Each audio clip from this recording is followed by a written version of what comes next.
Certo. Tudo bem. Estamos todos presentes. Você... Sabe, já faz algum tempo. Estamos aqui para a audiência de sentença de Colin Gray. Estado da Geórgia contra Colin Gray. O Estado tem alguma prova em agravamento ou depoimento de impacto da vítima para apresentar? Temos 8 minutos, certo. Tenho alguns presentes para você. Ok. Encontramos algumas coisas ontem à noite. Você já tem cópias disso. Eu não vi nada que seja certo. A ideia é preservar a questão. Tudo bem. Uma é uma frase. No meio. Obrigado. O outro é uma vítima escolhida de uma carta de referência do Sr. Gray. Você fornece cópias impressas para o estado de... E a senhorita Tudo bem, Washington? obrigado. Tudo bem, não é? Senhorita Brooks, Sr. Smith? Sr. Daniel, me desculpe.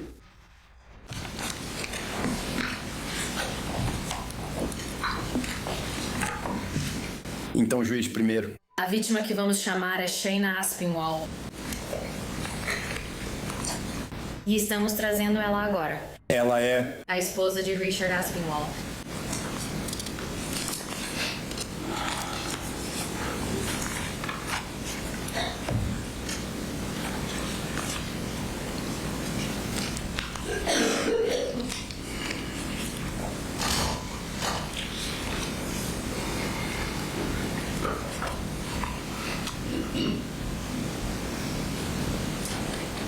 Ok. Senhora Aspinwall, Você pode, por favor, levantar a mão direita? Você jura ou afirma que qualquer testemunho que está prestes a dar sobre o assunto agora pendente perante o tribunal é a verdade, toda a verdade e nada além da verdade. Assim Deus te ajude. Obrigada. Ótimo. E senhora Aspinwall, se a senhora puder dizer seu nome ao tribunal e contar ao tribunal o que gostaria que soubessem sobre a sentença de Colin Gray. Meu nome é Shayna Aspinwall, esposa de Rick Aspinwall. No dia 4 de setembro de 2024. Meu marido saiu para trabalhar e decidiu passar mais um dia fazendo o que amava. Ensinando seus alunos. Treinando seus jogadores e fazendo a diferença na vida deles. Ele nunca voltou para casa. Rick era o amor da minha vida e o centro da nossa família. Ele era um marido incrível e um pai maravilhoso para nossas filhas. Tudo o que ele fazia era por nós. Ele comemorava nossas vitórias. Nos apoiava nas dificuldades e enchia nosso lar de amor e risadas. E segurança. Para todos, Rick era professor de matemática e técnico de futebol americano. Para seus alunos, ele era alguém que acreditava neles. Os desafiava e os encorajava. Para os jogadores que ele treinou... Ele foi um mentor que ensinou muito mais do que futebol. Ela, para minhas filhas. Foi um pai incrível e amoroso que as protegeria. Ele era meu melhor amigo e companheiro. E a pessoa com quem eu esperava envelhecer. Com ele. Ou eu e o Rick D. e eu dividimos a paixão por ensinar e orientar. Eu também era professora do ensino médio. Mas não posso mais dar aulas presenciais. Devido ao TPT, causado pelo trauma de 4 de setembro. E se outro aluno atirasse em mim na escola? Meus filhos ficariam sem pais. Professores que aspiravam a ajudar os alunos a aprender, não a serem deixados para trás. Agora nossos Filhas devem crescer sem seus... pais. Sentirão falta de sua orientação, incentivo e abraços. E de todos os momentos importantes que ele deveria estar aqui para presenciar. Aniversários, Formaturas, casamentos... momentos do dia a dia que formam uma vida inteira, sempre serão marcados pela ausência dele. Colin destacou várias vezes as dificuldades de ser pai solteiro em seu depoimento. Ele era pai solteiro por... Escolha. Eu... Agora sou... mãe solo. Por causa das ações dele e da falta de... Responsabilidade como pai. Ela era uma desculpa patética de pai. Mas ele não era... Ele era um pai incrível para 2 meninas. Isso deixou ele com o coração inteiro. Meus filhos tinham 5 e 2 anos quando ele foi morto. Psicologicamente, crianças só compreendem a morte a partir dos 5 ou 6 anos. Minha filha, de 4 anos, acha que o pai ainda está no treino de futebol e quer que ele volte para casa. Minha filha, que agora tem 7 anos, Quem que é o uma papai menina do esquilo? papai, Faz terapia por dificuldades em lidar com o luto pela perda do pai. Colin não conseguiu levar o filho. A terapia. Portanto, eu tenho que levá-lo... Rick a viu no primeiro dia de jardim de infância, mas não no último. Precisei aprender a lidar com uma vida que nunca imaginei viver. Todas as manhãs eu acordo esperando, mesmo que por um breve instante, que tudo isso tenha sido apenas um pesadelo. Mas a realidade volta. O vazio ao meu lado, o silêncio em casa. As perguntas de nossas filhas nos lembram constantemente que nossas vidas mudaram para sempre. O trauma que alunos e professores enfrentaram ao ver meu marido morto no chão do corredor porque Colin não conseguiu ser um dono de arma responsável. Ele não puxou o gatilho, mas comprou e deixou uma arma de fogo acessível a um menor de idade. Meu marido era um dono de arma responsável que mantinha as armas trancadas, longe dos filhos. Nenhuma sentença pode devolver o que nos foi tirado. Nenhuma punição trará meu marido de volta ou apagará a dor que vivemos diariamente. Peço ao tribunal que lembre que este caso envolve mais do que as vidas perdidas naquele dia. Também trata das famílias que ficaram e terão que conviver com o luto e o trauma pelo resto da vida. Espero que Rick seja lembrado não só por como morreu, mas também por sua vida. Ele viveu com bondade, integridade, compaixão e coragem. Ele dedicou sua vida a ajudar os outros, e mesmo em seus últimos momentos, ele estava fazendo o que era natural para ele, protegendo os alunos que estavam sob seus cuidados. Nossa família sempre levará seu amor conosco, mas sempre sentiremos o peso dessa perda para sempre. Obrigada por me deixarem falar em nome do meu marido e da família. Obrigado. Imagino que não tenham perguntas. Juiz, Se tiverem, eu me levanto. obrigado. Sim, senhor.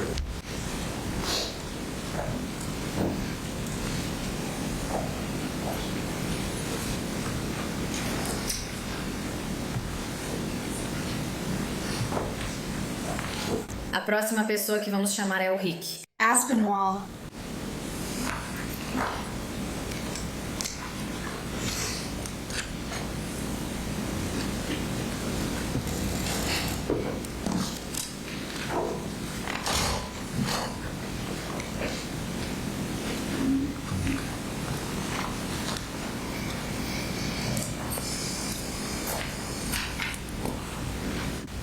Senhor Aspinwall? Por favor, levante a mão direita. Você jura ou afirma que o testemunho que dará sobre o caso é a verdade, toda a verdade e nada além da verdade? Assim Deus te ajude? Sim, eu juro. Por favor, informe seu nome. Jeff, o que você quer saber, no contexto da sentença de Colin Gray? Eu sou Richard William Ashland Aspinwall, padrasto do Rick. Sr. Gray, espero que o senhor se lembre de mim do nosso primeiro encontro. Depois de todos os depoimentos que eu vi, presenciei, acho difícil acreditar que você teve qualquer ideia do que estava fazendo ao criar nosso filho. Devido à sua incompetência e à sua... Você não tem consciência situacional. Você foi responsável por tudo isso que aconteceu. Não posso dizer de outra forma. E eu espero em Deus que você se sente em algum canto e simplesmente se lembre de tudo pelo que você é responsável. Obrigado, Lynn.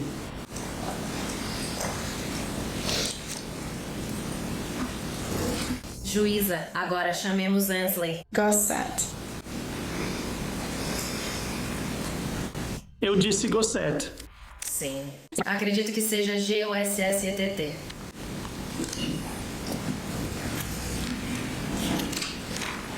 Senhorita Gossett, peço que levante a mão direita. Você jura ou afirma que qualquer testemunho que está prestes a dar sobre o assunto agora pendente perante o tribunal é a verdade, toda a verdade e nada além da verdade, com a ajuda de Deus? Sim, eu juro, certo? Por favor, declare seu nome e diga ao juiz o que deseja que ele saiba nesta audiência de sentença. Bom dia, meu nome é Ansley Aspinwall Gossett.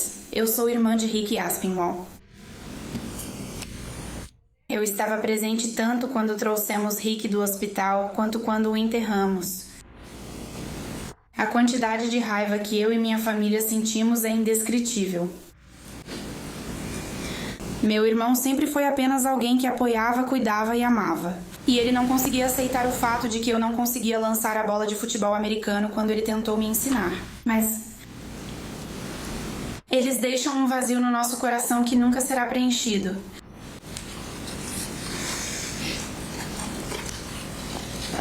As palavras não podem expressar Sabe, a tristeza extrema para a nossa família e para as outras famílias que foram impactadas por isso. Ato estúpido.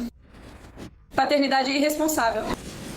Sou mãe de 4 filhos. Meus 2 mais novos nunca vão conhecer o tio Rick, porque ele se foi antes que eles pudessem conhecê-lo. Meus 2 mais velhos estavam lá no dia em que nos despedimos do Rick, e eles choraram descontroladamente nos meus braços, e não havia nada que eu pudesse fazer para parar as lágrimas deles. Eu sei que, como mãe, eu nunca deixaria uma arma disponível para o meu filho, não importa a idade dele. Mesmo que ele já tivesse idade, eu não deixaria que fosse acessível, e por causa disso, estamos aqui hoje. Sim, porque armas foram deixadas disponíveis para uma criança pequena que achava que estava fazendo algo incrível, mas na verdade foi incrivelmente estúpido. Acho que esse homem merece a pena máxima. Nunca deveria ter chance de liberdade. Novamente. Obrigada. Obrigada.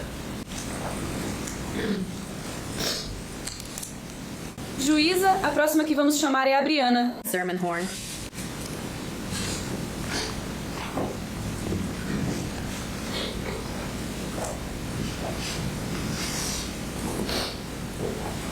Vou pedir que você levante a mão direita. Você jura ou afirma que qualquer testemunho que está prestes a dar sobre o assunto agora pendente perante o tribunal é a verdade, toda a verdade e nada além da verdade, com a ajuda de Deus? Sim, eu juro. Certo? Se você puder, por favor. Fale seu nome e diga ao juiz o que você quer que ele saiba nesta audiência de sentença. Meu nome é Maria Sermon Horn e eu sou a mãe de Mason. E disse caos. Noites sem dormir pensando como chegamos aqui. Como? Meu lindo filho Mason, uma voz. Ainda deveria ter toda uma vida pela frente. Não é confinado Poderia a uma encontrar 2 ou sobre mais. uma cômoda. E correr é difícil. Meu pescoço que uso todos os dias. Nenhum pai ou mãe deveria ter de carregar o filho daquela forma. Durante o julgamento, ouvi várias vezes o Sr. Gray justificar-se por ser um pai recém-solteiro. Rejeito totalmente essa desculpa. Ser mãe é difícil. Ser mãe sozinha é ainda mais difícil. Eu sei disso porque vivi isso. Fui mãe adolescente solteira, criando minha filha Liliana enquanto ainda amadurecia. Eu não tinha anos de experiência de vida. Eu não tinha segurança financeira. Eu não tinha o apoio que o Sr. Gray tinha. Cada decisão era importante, pois meu filho dependia de mim. Eu fui um pai perfeito? Com certeza não. Tive dificuldades e cometi erros. Há grande diferença entre ter dificuldades para criar um filho e se recusar a criá-lo. O Sr. Gray não era um sobrecarregado, jovem tentando entender a vida. fora. Ele era um homem adulto. Ele tinha anos de experiência, inúmeras oportunidades irrepetidas. repetidos avisos. Ele não ficou sem saber. Ele foi avisado, Ele viu os sinais de alerta. ouviu sobre o comportamento perturbador. Ele sabia que seu filho estava em crise. E, em vez disso,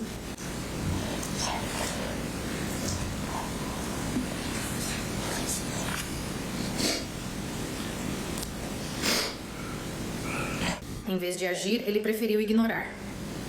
em vez de intervir, ele escolheu a inação.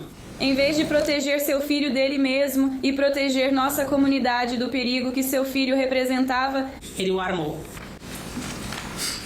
Isso não foi um acidente, isso não foi azar. Isso não foi simplesmente um erro de julgamento. Isso foi uma escolha. Uma escolha que deu a um adolescente problemático a arma usada para matar meu filho. Querido Christian Ricky e Cristina. Pessoas continuam chamando isso de tragédia. Sabe o que é isso? As tragédias são inevitáveis. Isso não era inevitável e poderia ter sido evitado. Devido às decisões tomadas na casa dos Gray, 4 famílias receberam uma sentença perpétua de luto.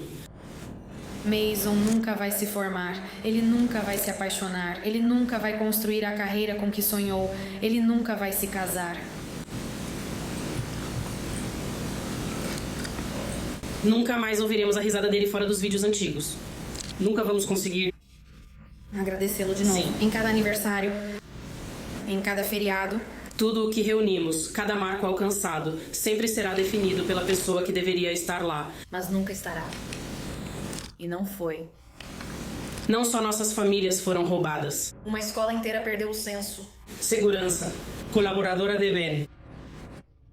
Sim, agora carrego memórias de tiros. Professoras que não gostavam de mim odiavam eu ter filhos grandes. Em um pesadelo inimaginável. Nossa comunidade mudou para sempre. Mesmo sendo uma mãe solteira jovem, Percebi algo que o Sr. Gray não parece ter entendido. não poderia controlar todas as escolhas que meus filhos fariam. Mas eu era responsável por controlar o que eu colocava nas mãos deles. Era minha responsabilidade levá-los à escola e garantir que recebessem ajuda quando precisassem. Protegê-los de qualquer dano. Mesmo quando o perigo vinha deles. É isso que é criar filhos. Criar filhos não tem a ver com... Conveniência. Não se trata de evitar conversas difíceis. Não é fingir que os sinais de alerta não existem só por ser desconfortável lidar com eles. Criar filhos exige responsabilidade, exige sacrifício, exige presença, especialmente quando é difícil.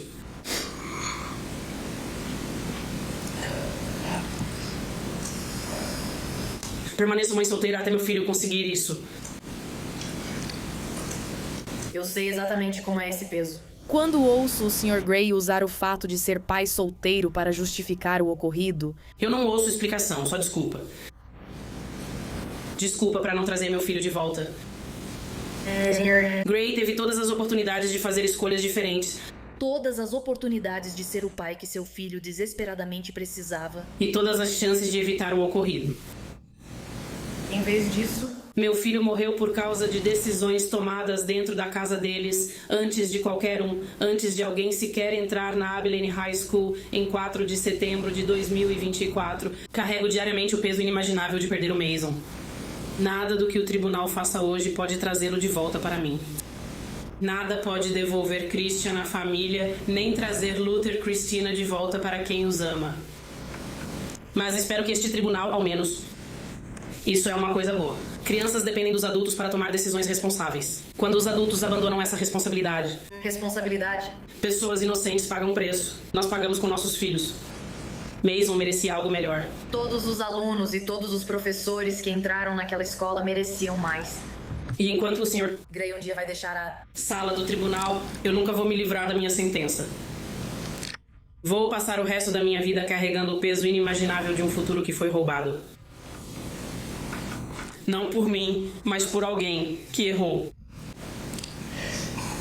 E não por algum ato maligno fora do comum, mas por decisões evitáveis tomadas por um pai que escolheu não ser pai quando mais importava. O Sr. Gray não só deveria lidar com o que seu filho fez, mas também com... Ele também deveria lidar diariamente com o que não fez. Vou solicitar ao tribunal que a punição dele corresponda às falhas de suas escolhas. Obrigada. Obrigada.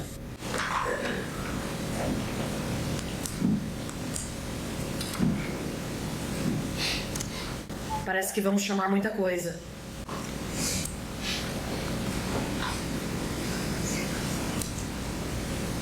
Uma chamada.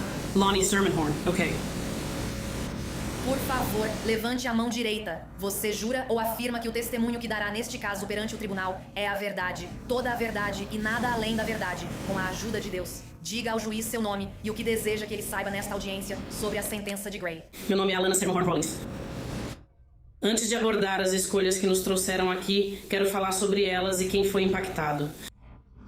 Mason não foi só vítima de uma tragédia. Era um garoto de 14 anos com família amorosa, amigos que se importavam e um futuro pela frente que não deveria ter sido interrompido. Ele é meu irmãozinho. Mason era o tipo de pessoa que fazia os outros se sentirem vistos. Ele tinha uma gentileza que era rara. Ele buscava o melhor das pessoas, mesmo que elas não mostrassem isso. Ele aceitava todos sem julgar e tratava todos como importantes. É isso que torna a perda tão difícil de entender. Mason não era alguém que deveria se tornar uma vítima. Ele deveria ter voltado para casa naquele dia. Ele deveria continuar crescendo. Ele deveria experimentar tudo o que vem depois dos 14 anos de idade. Ele deveria se formar, fazer amigos, descobrir seu futuro e se tornar quem sabíamos que ele podia ser. A vida dele acabou porque adultos responsáveis não reconheceram e evitaram o perigo. Não conseguiram prevenir danos. O mais difícil é saber que minha família não poderia ter evitado a morte do Mason. Nós não tivemos os sinais de alerta. Nós não tivemos oportunidades de intervir. Nós fomos simplesmente as pessoas que ficaram para sofrer as consequências. Enquanto minha família planejava um futuro para o Mason, decisões permitiram que esse futuro fosse tirado. Perder o Mason afetou toda a minha vida. Desde 4 de setembro de 2024, precisei aprender a viver em um mundo. Como viver em um mundo onde meu irmãozinho não está mais presente. Precisei crescer mesmo carregando uma perda que me transformou para sempre. Uma das partes mais difíceis é saber que Mason deveria estar aqui para todos os momentos que ainda viriam. Vou envelhecer enquanto Mason continuará com 14 anos. Um dia me formarei, mas ele não. Viverei futuros aniversários, feriados e conquistas, sentindo a ausência de alguém. Ainda há momentos em que quero contar algo ao Mason. Vejo algo que ele gostaria, penso em uma piada que o faria rir ou lembro de um jogo que jogávamos juntos. Por um instante, esqueço que não posso mais dividir isso com ele. Lembro que terei que conviver com isso para sempre. Essa perda também mudou a maneira como eu vejo o mundo. Eu não tenho mais a mesma sensação de segurança que eu tinha antes. A escola já não parece mais o lugar que costumava ser. Sempre que entro em um prédio escolar, esse pensamento me vem à cabeça. Se isso pode acontecer com Mason, então por que não pode acontecer comigo? Eu me pego prestando atenção nas saídas, observando as pessoas ao meu redor e pensando em coisas que eu nunca precisei pensar antes. Enquanto tentava viver o luto pelo meu irmão, também esperavam que eu continuasse sendo estudante universitária em tempo integral. Falte às aulas para ir ao tribunal, pois estar aqui pelo Mason é importante para mim. Mas, para que eu não seja expulsa das aulas, preciso fornecer documentação comprovando que meu irmão foi morto nessa tragédia. Ter que entregar esses documentos é só mais um lembrete doloroso de que isso não é apenas um pesadelo, e sim a realidade que estou vivendo. Cada audiência me fazia reviver o pior dia da minha vida. Ouvi detalhes que nenhuma irmã deveria ter de ouvir e vi provas que nenhuma família deveria ter de ver. Essas memórias não ficam no tribunal, me acompanham sempre.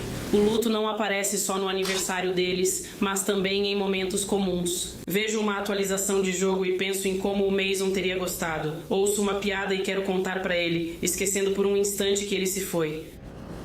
Então eu me lembro e percebo que essa constatação nunca fica mais fácil. Eu ainda estou seguindo em frente, mas sigo em frente sem quem deveria estar ao meu lado. Essa é a realidade da minha família. Quando penso no papel do Sr. Gray nessa tragédia, penso na responsabilidade de ser pai ou mãe.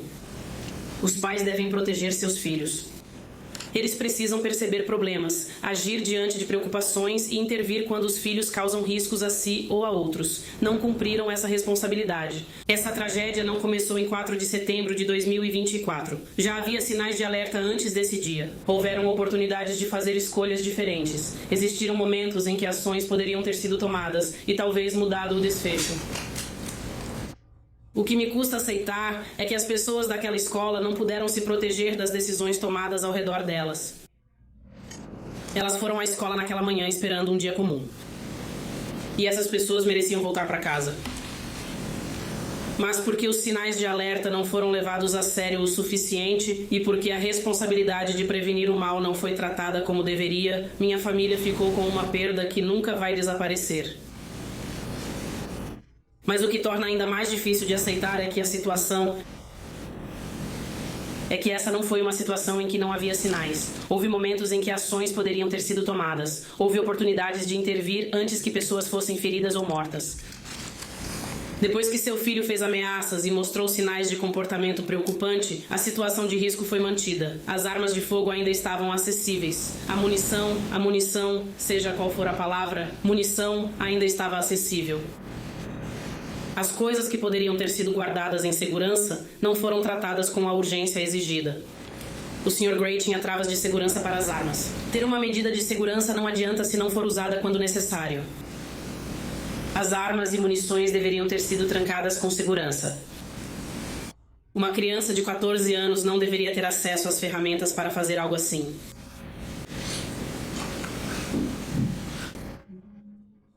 O que é difícil de entender é que havia preocupações sérias o suficiente para gerar medo. Mesmo assim, essas preocupações não levaram ao nível de ação que era necessário. Se um pai tem medo do que seu filho possa fazer, esse medo deveria ser motivo para proteger os outros. Deveria ser um motivo para remover o acesso a qualquer coisa que pudesse causar dano. Deveria ser um motivo para buscar ajuda e intervenção imediatas. Em vez disso, o perigo continuou existindo até se tornar uma tragédia com a qual minha família terá que conviver para sempre. Reconheço que nada pode alterar o ocorrido em 4 de setembro. Nada que for dito aqui trará Mason de volta, mas a responsabilização é importante porque a vida dele importava. Eu sei que ninguém pode mudar isso. Ele não deveria ser o resultado de uma série de avisos ignorados e decisões erradas. Ele deveria continuar vivendo sua vida. Ele deveria crescer, cometer erros, mudar seus sonhos. Correr atrás dos seus sonhos e se tornar a pessoa que ele está destinado a ser. Em vez disso, minha família tem que conviver com as consequências de escolhas que nunca fizemos. Temos que acordar todos os dias sabendo que Mason se foi e celebrar momentos importantes sentindo sua falta. Precisamos imaginar o futuro que ele teria, já que nunca veremos acontecer. O Sr. Gray teve oportunidades de fazer escolhas diferentes. Ele teve oportunidades de agir para proteger seu filho e proteger outras pessoas. Minha família não pôde impedir o que aconteceu. Mason não teve a oportunidade de voltar para casa. Essa é a diferença. Uma decisão foi tomada que mudou inúmeras vidas para sempre, e as pessoas que mais sofreram foram aquelas que não tiveram participação nessa decisão. Mason merecia algo melhor. Christian merecia algo melhor. Christina merecia algo melhor. Richmond merecia algo melhor. Todos naquela escola e comunidade mereciam algo melhor. Eu entendo que nenhuma sentença pode aliviar a dor que minha família sente desde 4 de setembro. No entanto, acredito que o Sr. Gray deve ser responsabilizado por suas decisões nessa tragédia. Por causa disso, peço respeitosamente a aplicação da pena máxima legal. Peço a pena máxima não por vingança, mas porque as consequências dessas falhas foram irreversíveis.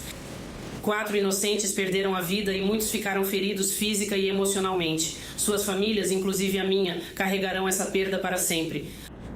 Nenhuma sentença jamais será igual ao que nos foi tirado. Mas eu realmente espero que a sentença imposta hoje reflita a seriedade da responsabilidade do Sr. Gray e o valor imensurável das vidas que foram mudadas para sempre.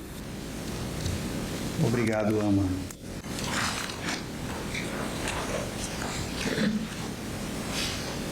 A todos. Agora chamaremos Junior Angla.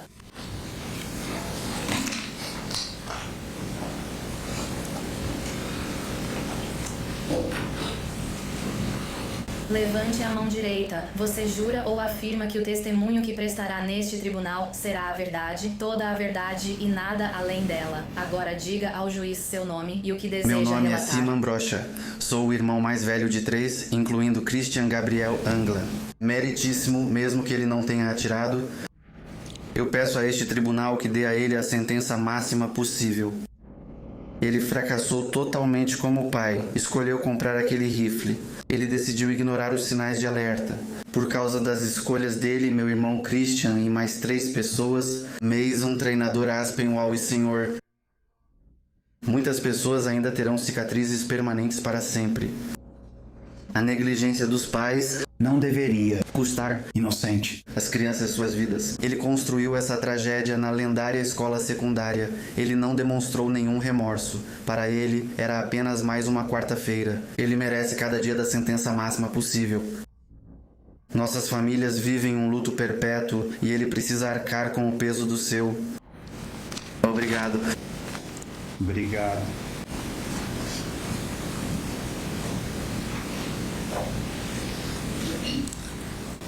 Em seguida, vamos chamar Terry McKellen em nome de Taylor Jones.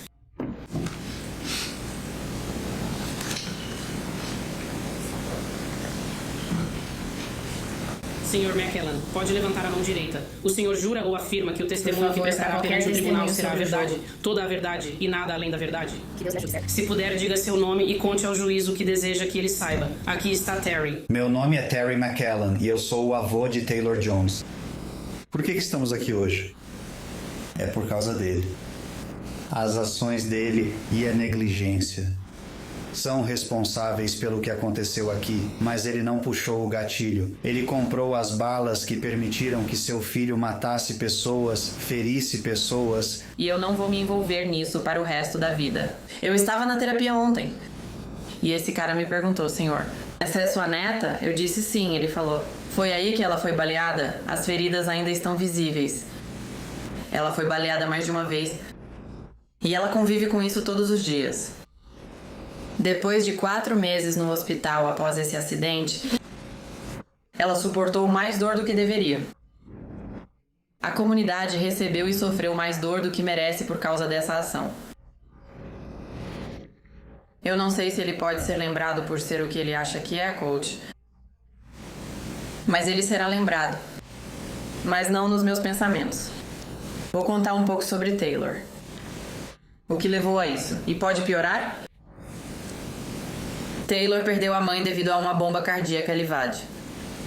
Há 4 anos, que foi obstruída por um coágulo de sangue e a matou. Pode piorar? Sim, piora. Ela perdeu a avó por volta de Ground Lake Years 1 ano depois. Ela perdeu a bisavó, minha esposa, que faleceu com demência no 3º ano. Ela perdeu os tios. E ela perdeu o meu irmão, a quem ela chamava de papai também. Porque de qualquer forma, não vou te contar do que ele morreu, mas tem sido triste. Eu penso, pode ficar pior? Aí isso acontece. Isso tem nos atormentado por muito, muito tempo. Ela pensou em suicídio no hospital por causa da dor que sentia. Ela não conseguia superar isso. E ela não queria viver, ela queria ir ver a mãe dela. Pode piorar, pior assim. Estamos aqui hoje. Por causa do que ele fez, mesmo que ele não tenha atirado, ele comprou as balas. E por isso ele merece a punição máxima. Obrigada, obrigada.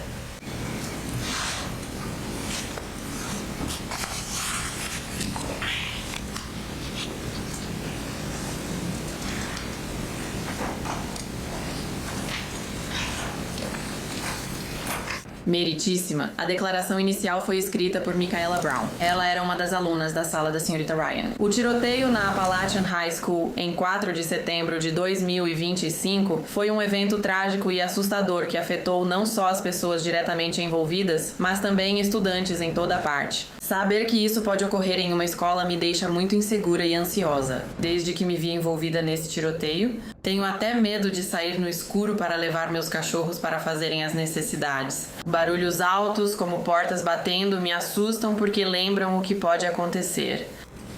É difícil relaxar ou me sentir normal com essas coisas sempre na minha mente. Também fico nervosa estando sozinha em casa e pensando que alguém vai invadir e me machucar.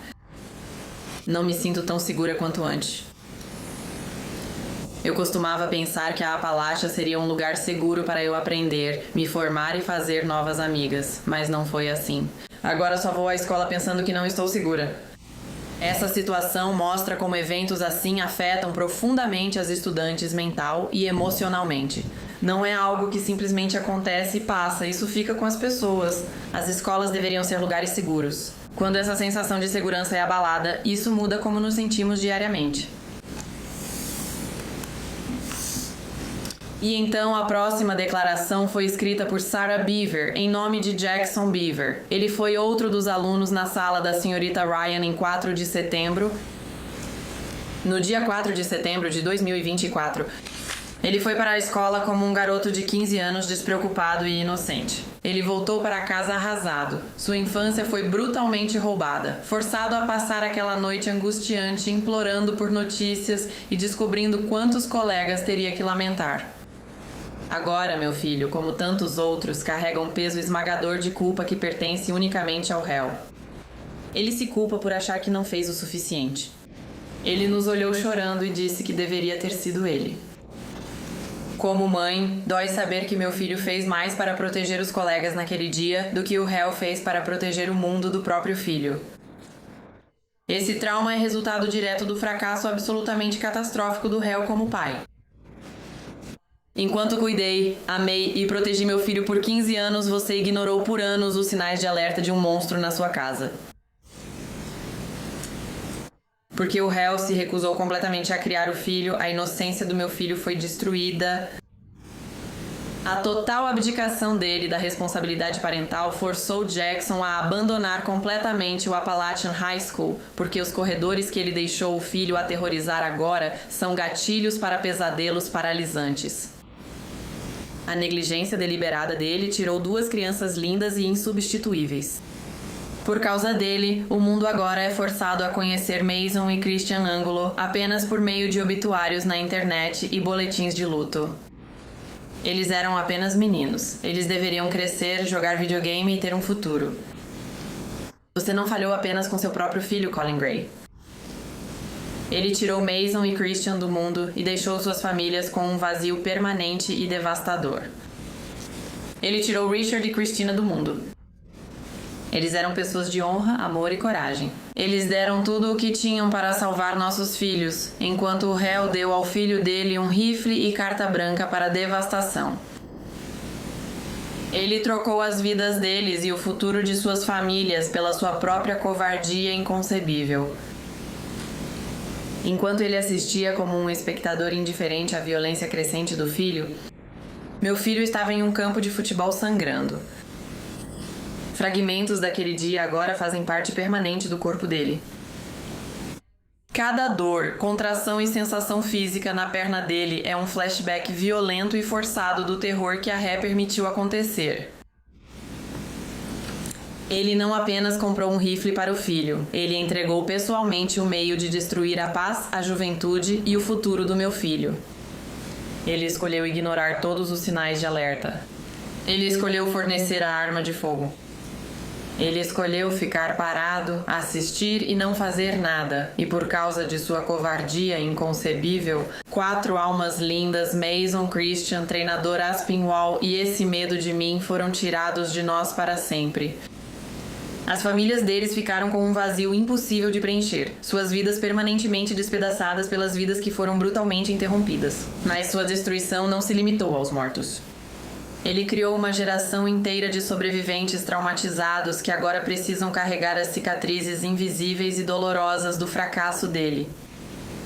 Meu filho e todos os colegas que saíram daqueles corredores está cumprindo uma pena perpétua de medo, pânico e luto. Portanto, para reconstruir seus fracassos a partir dos destroços, ele entregou ao filho o poder de criar. A comunidade, os condados vizinhos, a polícia, os paramédicos, os hospitais, as enfermeiras e muitos outros sempre terão imagens daquele dia em suas mentes. Tudo por causa dos fracassos dele. Ele decepcionou todos eles. Inclusive os próprios filhos. Embora ele mereça todo o peso da punição que a lei possa impor, ele não é o único com sangue nas mãos. Sua mãe, sua avó e todos os outros membros da família que ficaram parados assistindo ao abuso severo que ele sofreu, que sabiam o quão sombria e horrível sua mente ficou, deveriam estar no tribunal com ele. O silêncio deles foi uma cumplicidade ativa. A recusa deles em intervir e salvar seus filhos não é diferente de puxar o gatilho com as próprias mãos. Ao não fazer absolutamente nada para impedir a violência que sabiam que estava por vir, eles escolheram deixar que acontecesse. Porque suas escolhas foram deliberadas ou porque as escolhas do réu foram deliberadas, a punição dele deve ser absoluta. A infância do meu filho não pode ser restaurada. As famílias das vítimas serão para sempre alteradas. Os sobreviventes serão sempre seguidos pelo medo como por uma nuvem escura. A comunidade nunca mais será a mesma. E o réu deve passar cada dia restante de sua vida carregando o enorme peso da ruína que ele criou. Mateus 18:6 diz: Se alguém fizer um destes pequeninos cair, você o considera indigno. Seria preferível que essa pessoa tivesse uma pedra de moinho no pescoço e fosse afogada no mar. Já que esse castigo não é uma opção, exijo que este tribunal aplique a sentença máxima permitida por lei, sem misericórdia.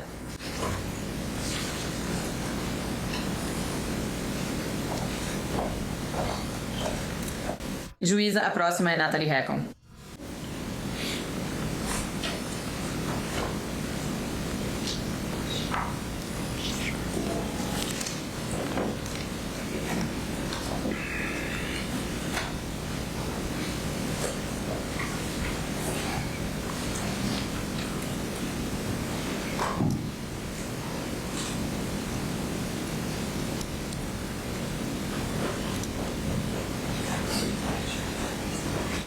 Certo, Natalie, levante sua mão direita.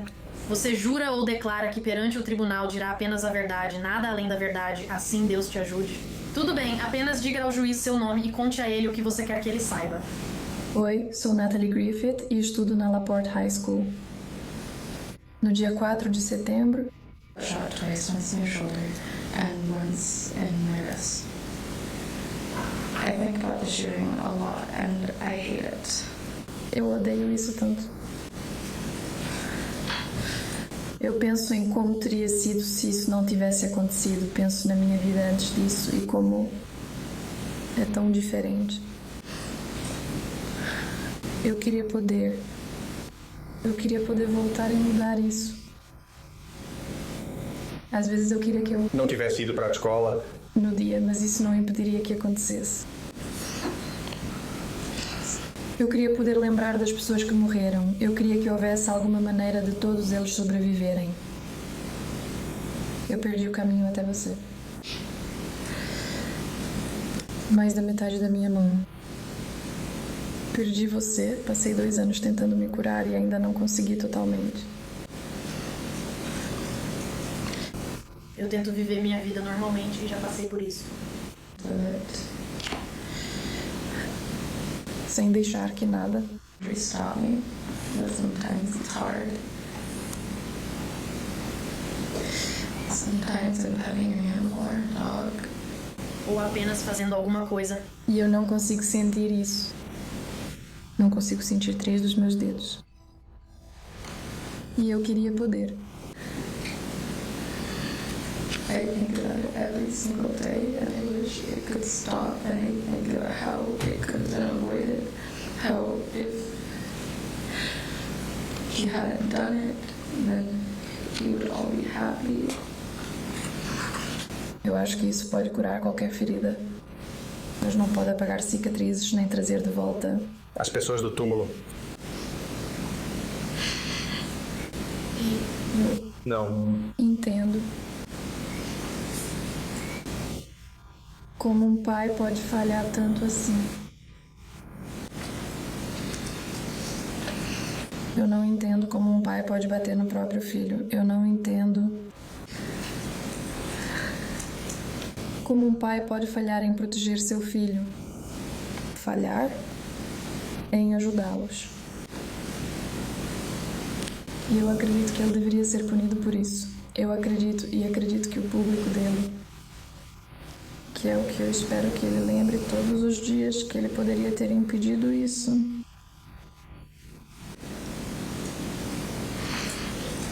Essas foram as escolhas dele. Obrigada.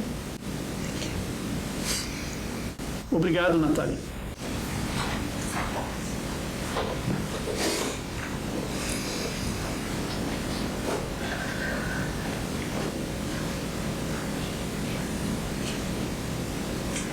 Juíza, eu esqueci. Sim, senhora.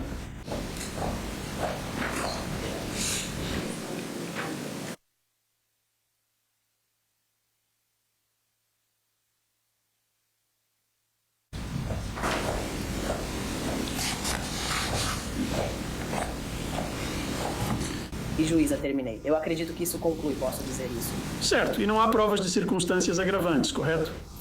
Tudo bem? Sr. Barry, Sr. Hobbs, provas e atenuantes. Meritíssimo. Apresentamos uma carta abonatória e vamos prosseguir com a argumentação sobre a ata do tribunal. E o Sr. Barry, é claro, tem o direito de fazer uma declaração, se assim desejar. Meritíssimo, eu não sei. Nosso conselho é que não faremos uma declaração.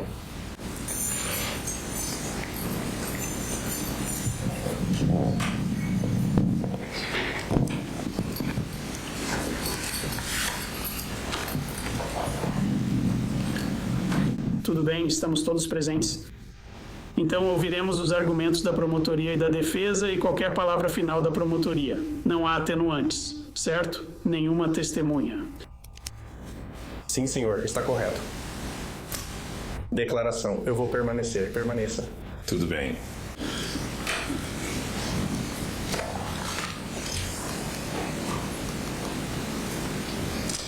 Bom dia, meritíssimo. Posso ter a palavra? Antes de falar por Colin Gray, reconheço o que todos aqui sabem ser verdade.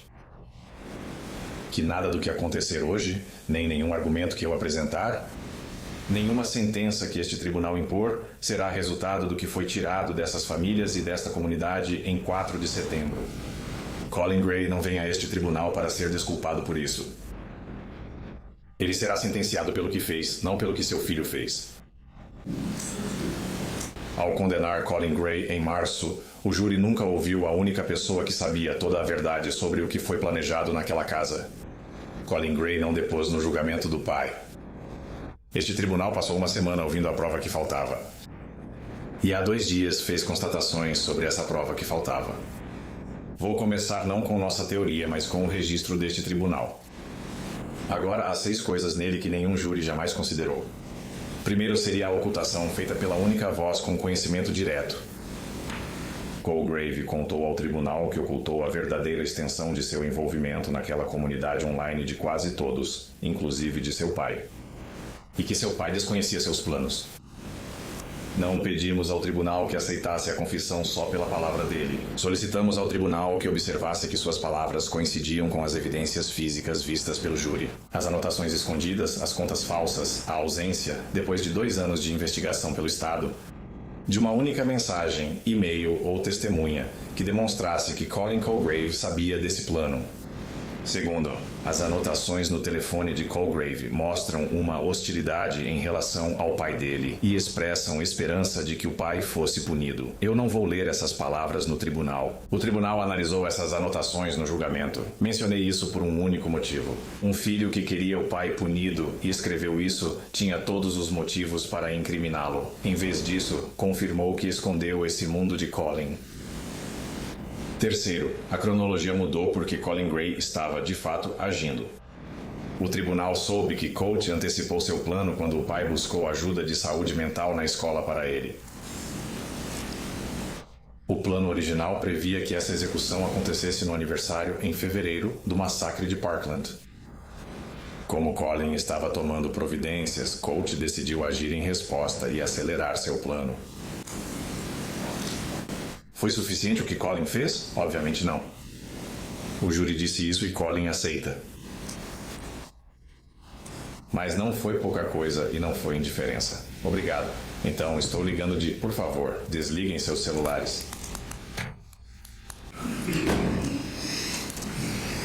Quarto, o especialista, o perito de defesa que depôs no tribunal esta semana, descreveu o perfil familiar das crianças que entram nessas comunidades de true crime. Pais que são ausentes, pais que não oferecem carinho, pais que abusam fisicamente. Meritíssimo, o senhor ouviu 9 dias de provas apresentadas no julgamento sobre Colin Gray, e o que mais foi mostrado um pai que estava presente, que levou o filho para caçar ao ar livre. Tentava mesmo desajeitadamente que ele voltasse à escola e largasse o computador. Que não o abusou física ou mentalmente. E então o mesmo especialista disse a este tribunal que a melhor intervenção para uma criança é tirá-la daquela comunidade, afastá-la do computador. Esse pai sem treinamento tentava essa intervenção sem conhecer a real natureza da comunidade. Sem saber do envolvimento do filho na comunidade. Quinto, as próprias evidências do Estado mostraram que o único adulto que estava dentro daquele mundo oculto com Colt Gray não era Colin. O diretor da Divisão de Serviços para a Família e Crianças depôs neste tribunal que, segundo suas palavras, a mãe do garoto era, alimentando a obsessão constante por atiradores em escolas. As gravações das ligações mostraram ela repassando os elogios da comunidade ao filho na prisão. Até que o tribunal ordenou que o contato fosse interrompido. Essa não é minha interpretação. Esta é a testemunha da acusação, a própria prova da acusação neste tribunal esta semana. E, em sexto lugar, na terça, este tribunal encontrou o motivo. Não apenas, não ódio, nas próprias palavras do tribunal, pela pura infâmia. Infâmia, meritíssimo, é a moeda corrente de um único lugar. A comunidade de True Crime. A comunidade oculta a qual Colt Colgrave serviu em segredo. O motivo que este tribunal encontrou não estava envolvido, não morava na casa de Colin Gray. Ele vivia em um mundo que Colin Gray não sabia que existia. Meritíssimo, a principal evidência de perceptibilidade apresentada pelo Estado no julgamento foi um simples fato. Marcy Gray tinha dito a Colin para trancar as armas. Quero gastar alguns minutos falando sobre o que o tribunal aprendeu desde então sobre o aviso e sobre Marcy Gray, porque o registro complementar mostrou o que estava por trás disso e o quanto nunca chegou ao homem que o recebeu. Marcy sabia o quanto seu filho estava imerso naquela comunidade porque ela estava lá dentro com ele. Ela sabia que ele idolatrava atiradores em escolas e trocava mensagens com um condenado por um tiroteio em escola na Flórida. Pelas evidências apresentadas, essa fascinação era compartilhada por ambos. Nada disso foi contado a Colin Gray. Considere a diferença entre duas frases. Duas formulações. Tranque as armas de um genitor de quem ela estava afastada em uma frase. Versus trancar as armas porque nosso filho idolatra atiradores de escolas. Ele escreve para um deles na prisão. Já estive nesse mundo com ele. Essa é uma frase completamente diferente, uma afirmação totalmente distinta. Colin Gray só ouviu a primeira frase e nunca soube da segunda. E previsibilidade. Como medida do que um homem merece, moralmente deve ser julgada pelo aviso que ele realmente recebeu. Não pelo aviso que ela podia dar. Por que ela esconderia isso? O que consta dos autos sugere uma resposta. Por meio de suas próprias ações, o vício, a condenação, a perda dos filhos, Marcy Gray havia perdido o papel normal de mãe na vida de seus filhos. O que restava para ela com esse filho, com Colt, era uma coisa. Essa fascinação compartilhada. Eles tinham vivido o relacionamento deles com jogos de bola e viagens de pesca, sentados sob as famílias. Era sobre isso que conversavam, era algo deles. E foi assim que Colin sentiu, nós terminamos. Nós sabemos o que aquele relacionamento significava para ela porque a promotoria nos mostrou. Depois de 4 de setembro, depois que 4 pessoas morreram, ela ainda não conseguia deixar isso para lá. E ela ainda discutia isso com seu filho da cela dele até que o tribunal finalmente interveio e a fez parar. Não a condeno. Ela também perdeu um filho por isso. Digo isso porque torna o silêncio dela compreensível. Seja qual for o motivo dela, o fato permanece. E é esse fato que importa hoje. Esse conhecimento era dela. Nunca foi escondido. Compare isso com como Marcy e Colin tiveram que lidar com isso. Isso contra as outras vozes na cabeça dele. Em maio de 2023, o vice-xerife de Jackson esteve na casa de Colin Gray investigando uma ameaça online repassada a ele pelo FBI, rastreada até o hacker. Colin não se recusou a colaborar com aquele policial. Ele afirmou espontaneamente em vídeo que, se houvesse provas da ameaça feita pelo filho, as armas seriam retiradas da casa na hora. Ele nunca recebeu essa resposta. O caso foi encerrado.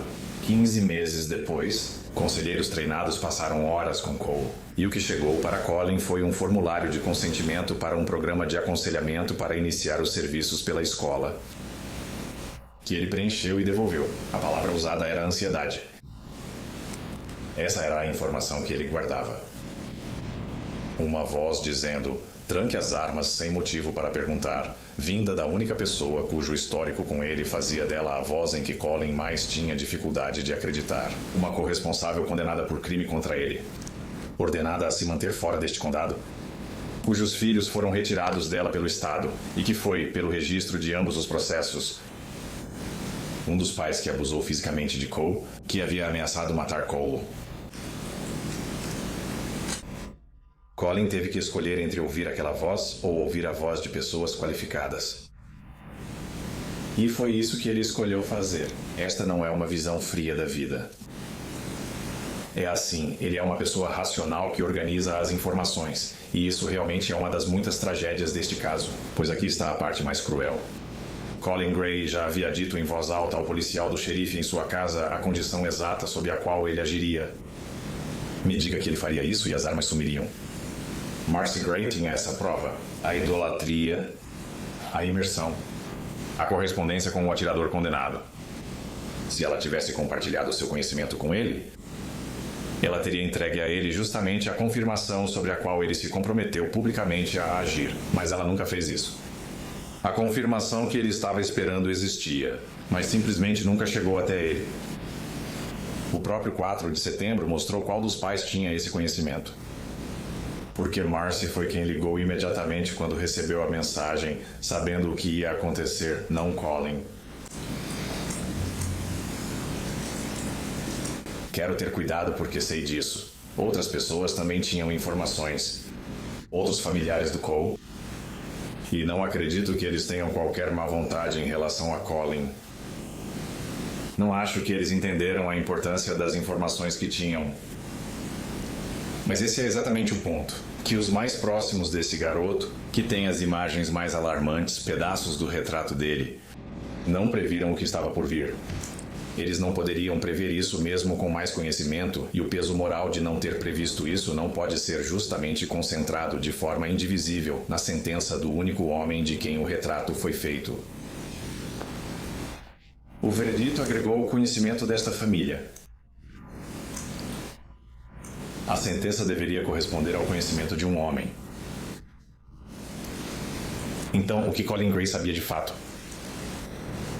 Porque isso não o que lhe foi escondido. O júri o condenou pelo que ele realmente sabia, e é sobre isso que o tribunal deve sentenciá-lo hoje. Ele sabia que seu filho lutava contra a ansiedade, estresse, dificuldade em se encaixar e fazer amigos. Ele sabia que o garoto amava armas, assim como Colin, assim como o pai de Colin. Ele sabia que tinha um temperamento explosivo. Ele sabia que Cole era um adolescente em dificuldades. Um dos muitos neste país. Mas nenhum fato sequer do mundo oculto da comunidade de True Crime, onde o plano existia de fato, foi cultivado e cresceu, era conhecido por Colin. Os fatos apresentados pela acusação no julgamento não chegaram à vida de Colin Gray como uma única linha do tempo. Elas chegaram ao longo de meses, cada uma cercada por períodos de uma criança que ria, que era brilhante, que amava seu computador, videogames, que tocava guitarra, que ia à floresta com o pai. Uma prova da acusação pode comprimir 292 dias em uma coluna de sinais de alerta e apagar todos os dias comuns entre eles. Um pai vive todos esses 292 dias. Em retrospecto, só os momentos mais críticos se destacam. Uma vida vivida ao lado da criança faz uma média, e o júri concluiu que a média das ações do pai foi negligência criminosa. E ele aceita isso. Mas há uma diferença na aplicação da pena entre um homem que viu o fogo crescer e não fez nada e um homem que viu as faíscas, criou temporadas de calma e as avaliou mal. E quão difícil foi para Colt Colton Reed? O Estado respondeu a essa pergunta no tribunal esta semana. O Tribunal Estadual afirmou que, ao dizer "eu ouço vozes, não quero desmaiar", ele não teve um colapso, mas estava apenas atuando. Uma imitação roteirizada da entrevista de prisão de seu ídolo, Nicholas Cruz. Um easter egg plantado pelo garoto que o Estado descreve como calculista até o segundo do tiroteio. Eu aceito o pedido do Estado. Este tribunal lembrará que uma das principais advertências contra Colin Gray em seu julgamento foi que seu filho mencionou ouvir vozes dias antes do tiroteio. Se aquela conversa era medo, algo que só quem estudou atiradores em escolas reconheceria, então o mais alarmante que esse pai ouviu do filho foi uma frase de um roteiro que ele não sabia existir. O mesmo registro não pode ser chamado de atuação em uma audiência de sentença e de aviso inequívoco na outra. E o Estado também disse que não sabe por que esse garoto é o que é. Não sei por que o tubarão é assim, talvez já tenha nascido desse jeito. Talvez seja algo que ninguém consegue nomear. Meritíssimo, essa é uma resposta honesta que respeito, assim como respeito o Estado por tê-la dado. Mas isso traz uma consequência para hoje. E o Estado rebateu com um registro completo. Todos os peritos, todas as ligações da prisão, 2 anos de retrospectiva. Se eles não conseguem explicar esse garoto, então a lei não pode, de forma justa, condenar um pai sem preparo, como se ele devesse tê-lo compreendido em tempo real, do outro lado da sala de estar. Não se pode exigir previsão onde a retrospectiva é fatal. O FBI enviou um aviso, enviou uma dica ao xerife do condado de Jackson, investigou e encerrou o caso. Um policial ficou um tempo e saiu. Os conselheiros de treinamento estiveram com Cole antes do tiroteio e o enviaram de volta para a aula. Ninguém foi treinado para perceber esse lado. Nenhum dos pais é preparado para enxergar seu filho como um atirador em massa. Especialmente quando os profissionais treinados para isso não fizeram. Na terça-feira, este tribunal escreveu a primeira entrada num registro que a história quer ler lado a lado. O assassino, aquele que planejou isso, o garoto, quem armou tudo e quem o executou, receba prisão perpétua sem chance de liberdade condicional. Tornou tudo ainda mais excepcional pela idade da pessoa na época em que o crime foi cometido, 14 anos. O máximo que a lei permite. Hoje, este tribunal escreve a segunda entrada. Um pai condenado por negligência, por não perceber o que seu filho, segundo seu relato neste tribunal, deliberadamente escondeu dele. Essas duas entradas devem fazer sentido moral quando lidas em conjunto. Toda a estrutura da nossa lei de homicídio, o motivo pelo qual classificamos esses crimes, é a linha entre o dano que uma pessoa pretende causar e o dano que uma pessoa deixa de evitar. Colin Gray tem 55 anos de idade.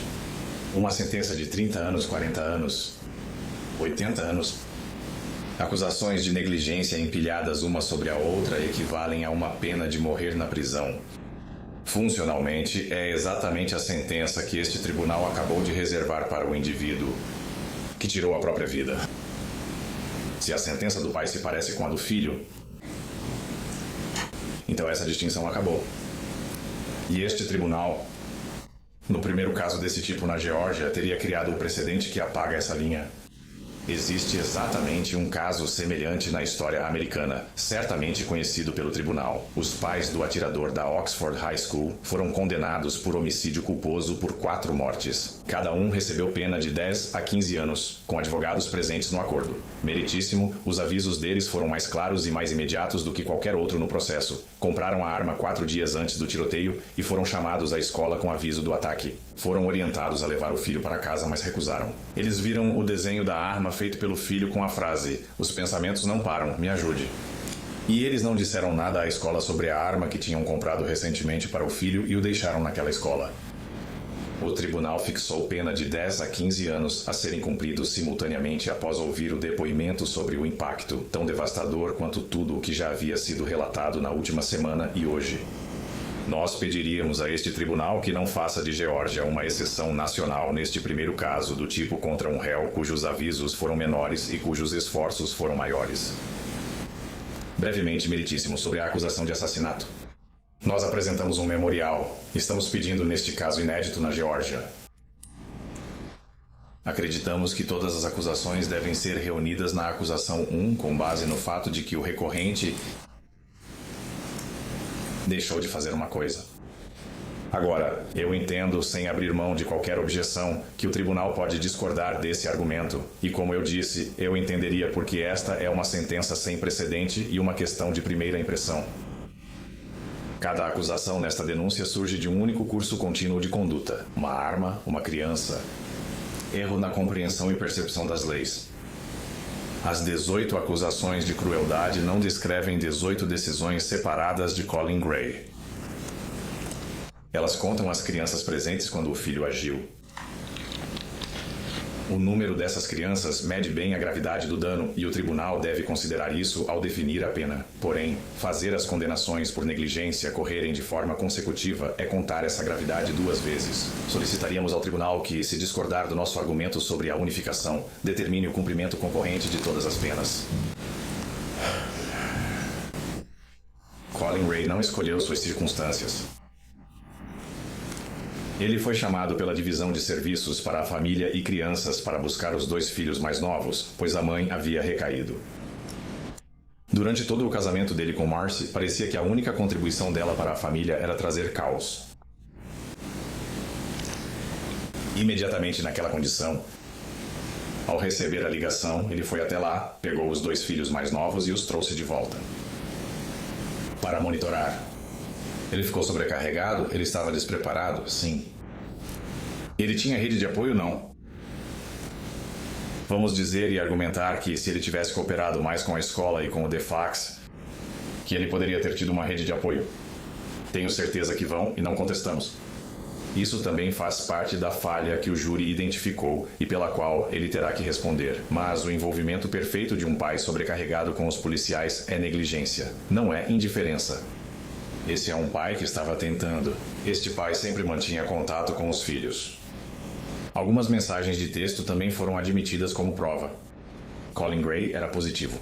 Ele disse ao filho que o amava, que tinha orgulho dele. Ele o encorajou a ir à escola. Ele disse o quanto ficou feliz quando Colton contou que teve um bom dia na escola. Esse não era um pai ausente. Esse não era um pai distante. Esse não era um pai severo. O tribunal deve entender o que o rifle significava. Era para ser. Porque ele pertence a um grande rebanho e estava no inventário. O plano de Colin para o filho foi o único que já viu funcionar. O relacionamento dele com seu próprio pai era conturbado e foi redimido na medida do possível nas florestas, caçando lado a lado com seu pai. Meritíssimo, o senhor possui uma carta da irmã dele explicando isso melhor. Então, quando o próprio filho de Colin começou a se afastar dele, Colin recorreu a tudo o que conseguia imaginar e tudo o que podia pagar. Ele comprou presentes para o filho, guitarras, computadores, equipamentos. Ele tentou, embora sem jeito, fazer o filho voltar à escola. Ele sempre preenchia a papelada do aconselhamento. Ele o levou ao campo de tiro e para caçar. E o rifle de caça. Porque a caça era a linguagem na qual um grande pai conseguiu dizer a um grande filho o que não conseguia dizer de nenhuma outra forma. Ele acreditava que sua presença, sua generosidade e o contato com a natureza poderiam tirar Colt dessa situação difícil. O que ele não entendia era a correnteza que cruzava o mundo. Que...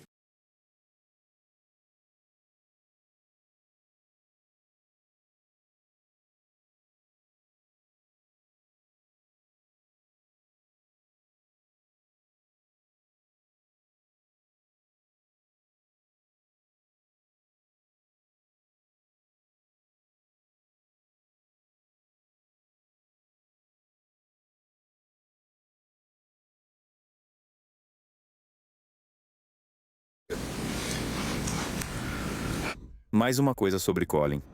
Desde as primeiras horas de 4 de setembro, como este tribunal viu, ele cooperou. Ele participou da investigação naquele dia, sem advogados ou condições, e falou a verdade. Na verdade, o Estado construiu o caso com base na própria sinceridade dele. Ele não tem antecedentes criminais. Ele está sob custódia há 22 meses agora. Não existe nenhum cenário em que Colin Gray vá reincidir. Prevenção especial e incapacitação simplesmente não fazem parte deste caso. E a punição dele não começou com o veredito e não acabará com sua libertação. O filho dele está preso para o resto da vida. A filha dele está em acolhimento familiar. Seu filho mais novo está em acolhimento familiar. A família dele se foi. O nome dele estará para sempre associado a essa tragédia pelo resto da vida dele e depois disso. O Estado pode pedir ao tribunal que transmita essa mensagem. Meritíssimo. Mensagem já enviada. Em 30 de março, uma anulação foi concedida à primeira condenação desse tipo na história da Geórgia. E isso foi noticiado em todo o estado e em todo o país. Todo responsável que possui arma na Geórgia já sabe que a lei mudou naquele dia. A dissuasão exige uma reprovação crível. E não exige que um réu primário de 55 anos morra na prisão por negligência. Passar mais de uma década preso após a primeira condenação desse tipo já é uma mensagem forte. Aqui está nosso pedido ao tribunal. Para cada homicídio em segundo grau, pedimos que o Sr. Gray seja condenado a 20 anos com 10 anos em regime fechado e o restante em liberdade supervisionada. Nas acusações de homicídio por sobrevivência, 10 anos cumpridos simultaneamente. Nas acusações de conduta imprudente, 12 meses cumpridos simultaneamente. Todas as penas cumpridas simultaneamente. Uma sentença efetiva de 20 anos com 10 anos a serem cumpridos sob custódia. Isso não é indulgência. 10 anos em uma prisão da Geórgia para um homem que nunca teve a intenção de machucar uma única pessoa é uma das sentenças mais severas já impostas a um pai na história americana pelo ato do filho. A honra está ligada aos nossos homens de amor. Ela considera cada vida perdida e criança em risco. Ela fica lado a lado com as sentenças mais cruéis, em vez de fazê-las parecer pequenas. Ela mantém a única distinção pela qual esta semana de sentenças será lembrada. A diferença entre o garoto que carregou aquele rifle e puxou o gatilho e o pai que não previu isso. Meritíssimo, nós entendemos a gravidade desta situação. 4 pessoas se foram, e nada que o tribunal faça hoje pode mudar isso. Mas a questão de hoje é mais restrita e, de certa forma, mais difícil. O que a justiça exige quando a negligência de um pai e a intenção oculta de um filho se encontram em uma única manhã? Este tribunal ouviu o filho e como essa intenção estava totalmente oculta do pai. Constatou-se que isso foi feito pela infâmia, pela notoriedade em um mundo que o pai nunca soube que existia. Já foi aplicada ao assassino a pena máxima permitida por lei. A sentença pode ser severa e ainda assim ser justa. Pedimos ao tribunal que imponha uma sentença que seja tanto a que solicitamos quanto a mínima dentro do permitido. A linha sempre foi traçada entre negligência e assassinato. Obrigado. Obrigado, Sr. Smith.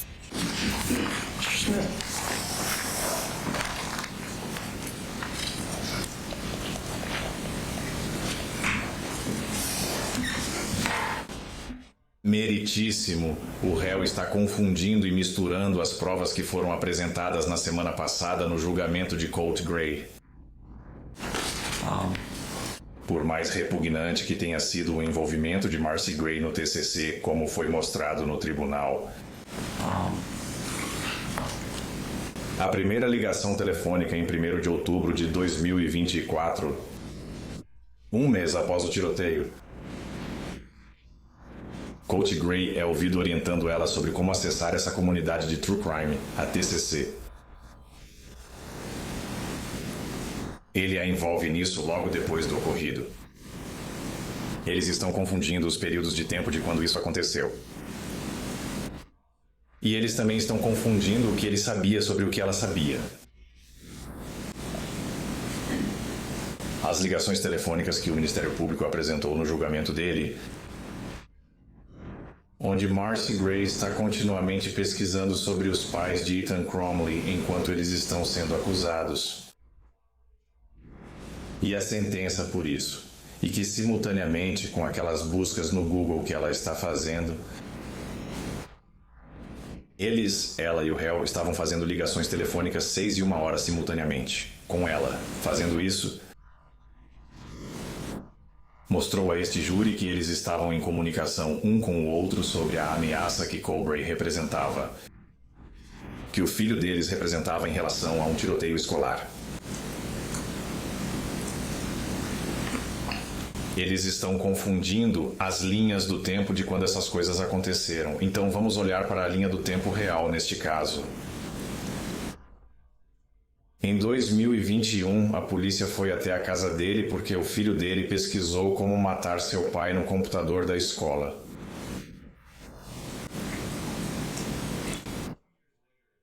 Dois anos depois, em 2023, a polícia foi novamente até a casa dele porque o filho dele ameaçou cometer um massacre em uma escola primária.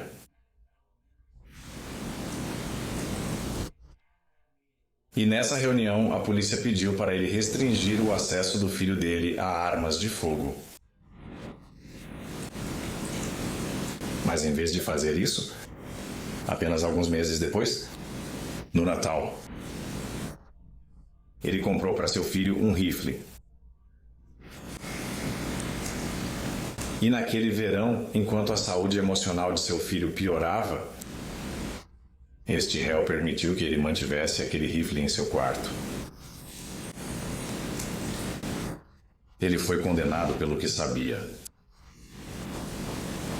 E Colt mentindo, independentemente de Colt estar mentindo ou não quando diz que ouviu vozes, ele disse ao pai dele que ouviu vozes. E isso deveria ser o sinal de alerta ao qual todo pai deveria reagir. Especialmente um que já foi avisado de que seu filho quer cometer um massacre em uma escola.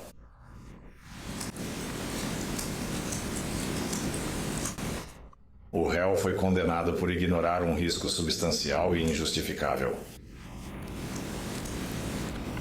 E para determinar uma sentença apropriada, o tribunal precisa analisar a natureza do risco que ele ignorou.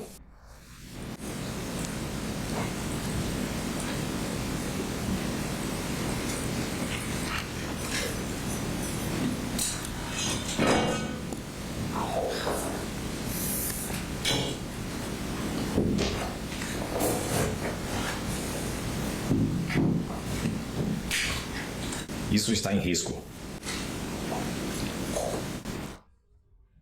Esse era o risco que estava diante dele todos os dias. Isso culminou em 6 de agosto, quase um mês antes do tiroteio. Isso foi colocado na parede daquele garoto. E ele via isso todos os dias. E esse era o risco que estava bem diante dele. Número de mortos: 17. Lágrimas e raiva transbordam. Autoridades dizem que o suspeito de 19 anos admitiu ter matado 17 pessoas a tiros na Broward High School. Estes são os destaques, que ficaram um mês na parede do quarto do filho dele. Há fotos de estudantes chorando, uma vigília de oração, e crianças saindo da escola com as mãos acima da cabeça. E essa manchete: suspeito do tiroteio na Flórida demonstrou explosões de raiva e outros sinais de alerta. A mesma coisa que ele estava vendo em seu próprio filho exatamente naquele mesmo momento.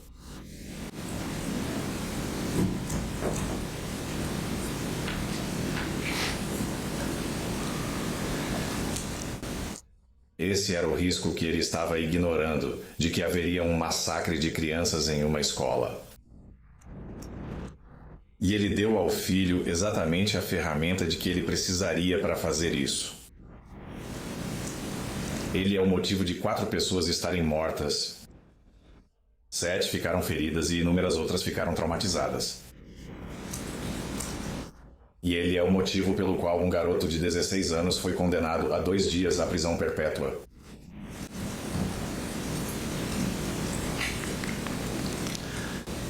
Eu não sei por que um tubarão é do jeito que é.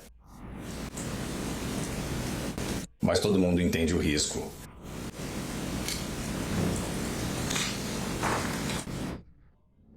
Desde o momento do ataque horrível ao longo de todo o julgamento, o réu não demonstrou nenhum remorso por suas ações. No dia do tiroteio, sua filha mandou uma mensagem para ele às 11h01. Há 3 pessoas mortas na escola. Depois desse momento, ele não liga nem manda mensagem para o filho. Porque ele sabe. Em vez disso, ele diz ao chefe que precisa sair do trabalho porque o filho quebrou o braço. E então, no caminho, ele para em uma loja de conveniência para comprar uma bebida. E então ele simplesmente vai para casa. No dia seguinte, ele manda sua filha de 13 anos mentir para as autoridades. E ele entra no tribunal, ele sobe ao banco das testemunhas e ele também mente.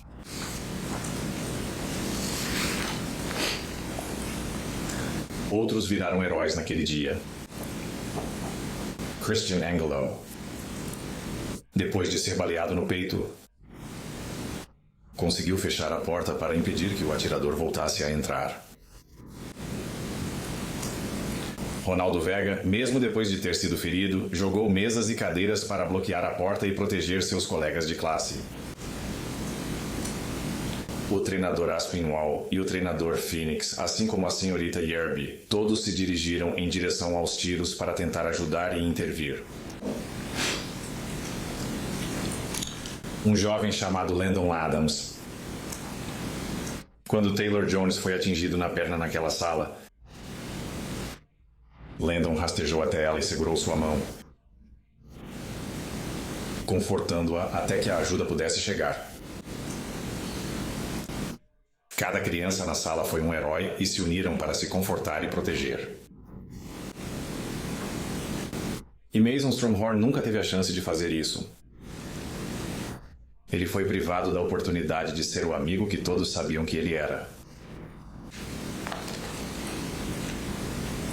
Mas o réu não fez nada. Nada para impedir isso.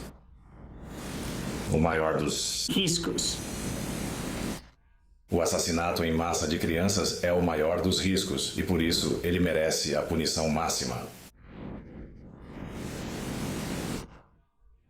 E não se esqueça que os Cromleys receberam a sentença máxima permitida pela lei de Michigan.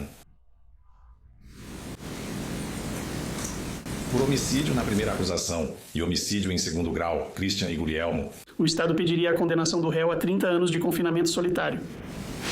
Na terceira acusação, assassinato em segundo grau da garota do Mason, Moore, o Estado pediria 30 anos de confinamento solitário consecutivos. Em relação à primeira acusação, na acusação 5, 5. Homicídio culposo pela morte de Richard Aspinwall. O Estado pede 10 anos de reclusão consecutivos. As acusações 1 e 3.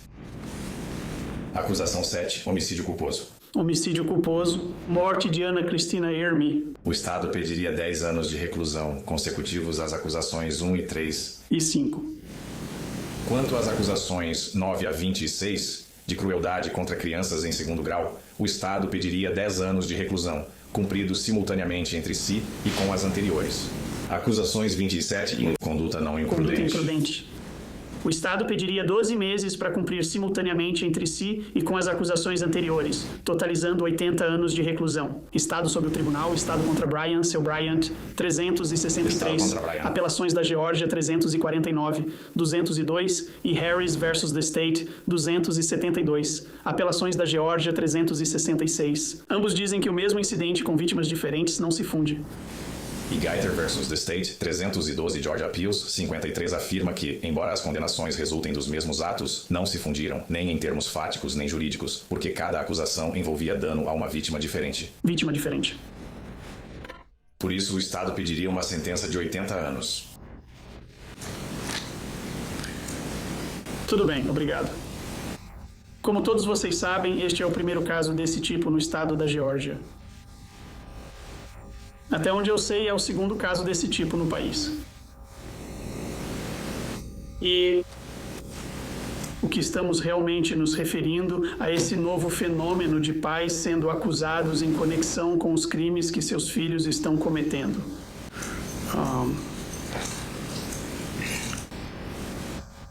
É um caso polêmico.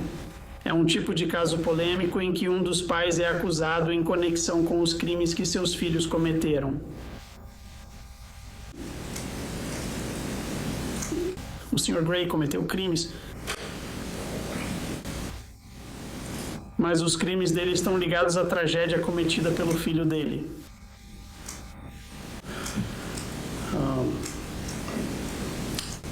E isso torna a situação um pouco única. Sabe? Vou destacar as primeiras 39 testemunhas do julgamento do Sr. Gray não mencionaram Colin Gray. Elas não testemunharam sobre nada que Colin Gray tenha feito. Foi a tragédia a qual ele está ligado por causa do coach. Agora, novamente, o Sr. Gray cometeu crimes e foi condenado por causa de sua omissão em agir e intervir.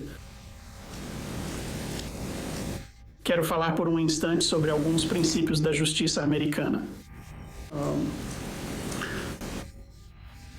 O mais alto nível de responsabilidade ou culpabilidade criminal é para alguém que, de forma voluntária, consciente e intencional, comete um crime.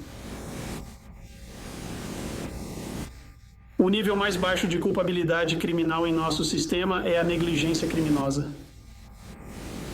Você não teve a intenção de cometer um crime. Mas você ignorou um dano previsível. Você deixou de agir de determinada maneira. Você deixou de intervir. E há um exemplo simples. Pense em um assassinato premeditado. Alguém planeja um assassinato. Eles querem matar alguém, seguem com esse plano, atiram nele com uma arma e o matam. E então, na outra situação, alguém está brincando com uma arma carregada de forma imprudente, negligente e acidentalmente atira e mata alguém. E esses crimes não são punidos da mesma forma. Um é intencional, o outro é negligente.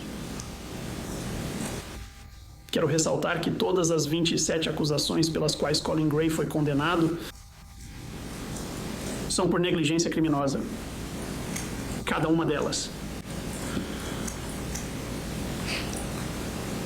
Punir a negligência criminosa não é fácil. Em parte porque eles não tinham a intenção de cometer um crime. A punição geralmente vem da previsibilidade do dano. E do dano que resulta disso. Está claro que você falhou como pai.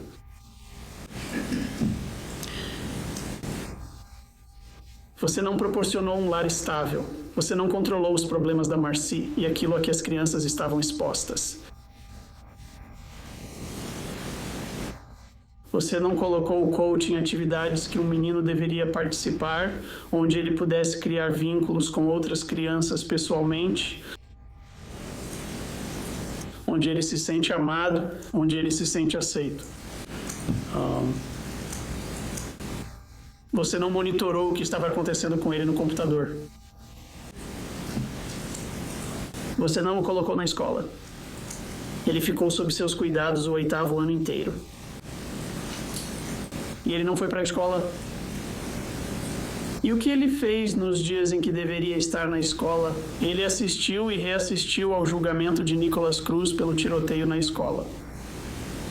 Ele se afundou cada vez mais nessa obsessão quando deveria estar na escola todos os dias. E isso foi uma falha da sua parte. Ele não teve acompanhamento de saúde mental, mesmo sendo evidente que precisava.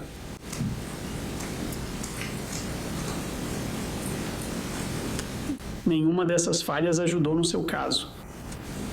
Mas esses não são os motivos da sua condenação. Você foi condenado porque os sinais de alerta ficavam cada vez mais evidentes. E você não buscou ajuda para ela e não tirou o acesso dele às armas. Eu reconheço que nenhum pai acredita que seu filho seja capaz de cometer um crime tão horrível. Nenhum pai acha que seu filho vai ser o próximo atirador em uma escola.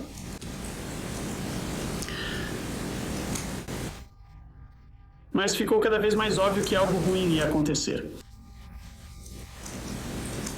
No mínimo, você deveria ter acreditado que Colton cometeria suicídio. E você falhou em fazer as coisas mais simples para evitar isso. Você tinha travas de arma e não as usou. Você poderia ter comprado um cofre de $100 e poucos e colocado as armas no cofre. Se tivesse feito isso, não estaria aqui hoje. Você poderia ter tirado a munição e os carregadores de casa. E se tivesse feito isso, não estaria aqui hoje. Você podia deixar outro guardar as armas enquanto buscava ajuda para Colt. Se você tivesse feito isso, você não estaria aqui hoje. Se tivesse feito qualquer uma dessas coisas, Senhorita Jeremy, Senhora Spinwall, Mason, Christian, você não estaria aqui hoje. Sua negligência não surgiu de repente.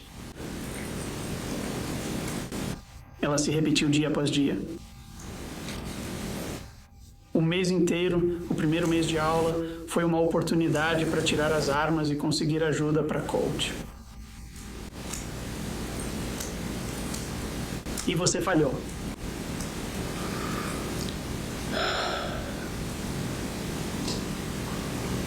De novo.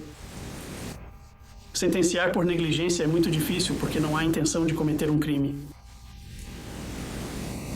Nenhum dos crimes pelos quais você foi condenado exige prisão obrigatória. E como mencionei, a gravidade dos seus crimes está vinculada e amarrada aos atos de outra pessoa, seu filho. 2 cenários. Você falha da mesma forma em ambos. Você falha em conseguir aconselhamento para Colt. Você falha em remover as armas da casa. Em um dos cenários, Colt muda de ideia e não faz isso. Você não é acusado de nenhum crime.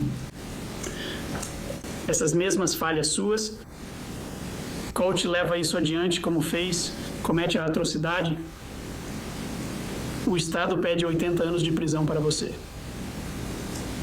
Mas suas ações são as mesmas em todos esses cenários.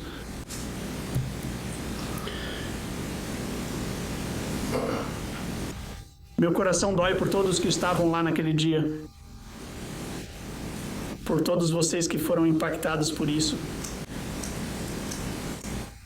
Mas a lei exige que eu deixe a emoção de lado. Eu não posso sentenciar com paixão. Eu tenho a tarefa quase impossível de sentenciá-lo sem paixão. Apesar da dor imensurável que você causou. No dia 4 de setembro de 2024, vidas e famílias mudaram para sempre. Você é a causa disso. Se não fosse por você não ter buscado ajuda para Colt, se não fosse sua falha em impedir o acesso às armas. Isso não acontece. 4 de setembro seria um dia normal. Sr. Aspenwall, Missy Aramy, Mason Christian, Sr. Phoenix, Natalie, Melanie, Taylor, Jackson, todos eles teriam ido para casa normalmente para jantar com seus entes queridos. É justamente esse se não fosse por que gera tanta indignação da comunidade contra você.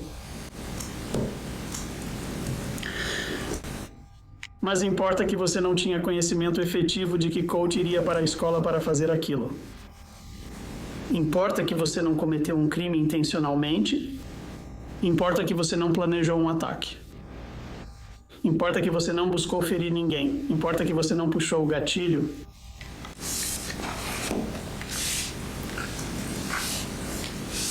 Como eu disse, todos os seus crimes são uma forma de negligência criminosa. Nenhum deles exige prisão obrigatória.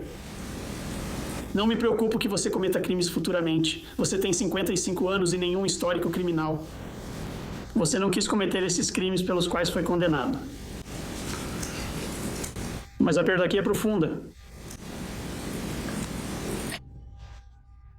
Mas ainda preciso distinguir seus atos da intenção maliciosa e dos atos que Colt Gray cometeu na escola Appalachia. Para cada um dos homicídios em 2º grau, estou sentenciando você a 15 anos de reclusão, cumpridos simultaneamente. Para cada um dos homicídios culposos, estou sentenciando você a 10 anos de reclusão, cumpridos simultaneamente. Para cada caso de crueldade contra crianças que não se funde às demais, estou sentenciando você a 10 anos de reclusão, cumpridos simultaneamente. Para cada acusação de conduta imprudente que não se funde às demais, sentencio você a 12 meses de reclusão, cumpridos simultaneamente. Esta é uma sentença total de 15 anos de prisão. Vou registrar a sentença neste momento. Preciso informar que você tem direitos de apelação após a condenação, incluindo o direito, caso precise, a um advogado nomeado pelo tribunal para entrar com apelação direta ou pedido de novo julgamento. Os pedidos devem ser protocolados em até 30 dias a partir de hoje. Você pode solicitar habeas corpus para contestar violações de direitos constitucionais ou erros legais, protocolando o pedido em até 4 anos a partir de hoje. Não há direito a advogado nomeado pelo tribunal em pedido de habeas corpus, pois é um processo civil.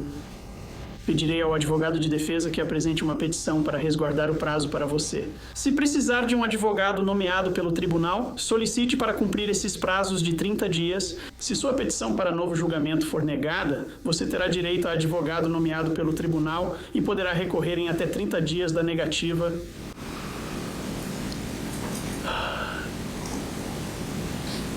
Isso apenas encerra o capítulo jurídico desse horror. A dor, o sofrimento, eles continuam. Eu entendo. Espero que todos saibam que esta comunidade os ama e peço a Deus que lhes dê paz. Obrigado. A sessão está encerrada.